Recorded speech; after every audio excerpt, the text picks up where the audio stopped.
Avant de nous dire au revoir, on a encore des choses à se dire. Le lycée, virtuel ou pas, est un lieu où chaque élève doit pouvoir s'épanouir, grandir, mûrir. Nous prenons soin de vous. On ne vous juge pas sur votre physique, votre handicap, votre orientation sexuelle ou votre couleur de peau.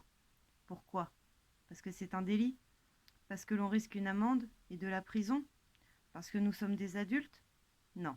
On ne vous juge pas parce que, en vous respectant, en apprenant à vous aimer tel que vous êtes, nous montrons le meilleur de nous-mêmes. Et c'est ainsi que nous arrivons à voir le meilleur de vous-même.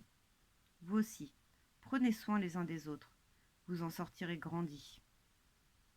En cette période de télétravail, vos contacts sur les réseaux sociaux sont encore plus nombreux que d'habitude.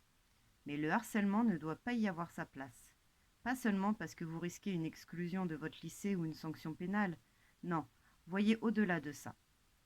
Un élève insulté, c'est un élève qui va souffrir, qui va arrêter de travailler, qui ne viendra plus à l'école. Puis, le temps passera. Il va se reconstruire, prendre de l'assurance. Ça prendra du temps, mais il en ressortira fort et fier. Il pardonnera aussi peut-être.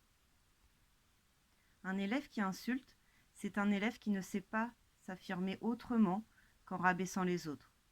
Un élève qui n'accepte pas les différences, c'est un élève qui ne s'accepte pas lui-même. Il se sent fort pourtant, car il maîtrise la situation, il domine, puis le temps passe. Ses amis lui tournent le dos, car il n'est pas digne de faire le bien autour de lui et n'apprend pas la tolérance. Il ressort affaibli, car il n'a pas appris à vivre en harmonie avec sa classe. Un élève qui sait et ne dit rien n'a pas le courage de ses opinions, n'a pas la force de dire que les insultes ne sont qu'un aveu de faiblesse. Quand vous regarderez en arrière, quand vous verrez le jeune que vous avez été, soyez fiers, fiers d'avoir été un bon ami, digne de confiance, fiers d'être une bonne rencontre qui a changé la vie de quelqu'un, fiers d'être un bon souvenir. Les mauvais souvenirs, on les oublie. Ne soyez pas un mauvais souvenir.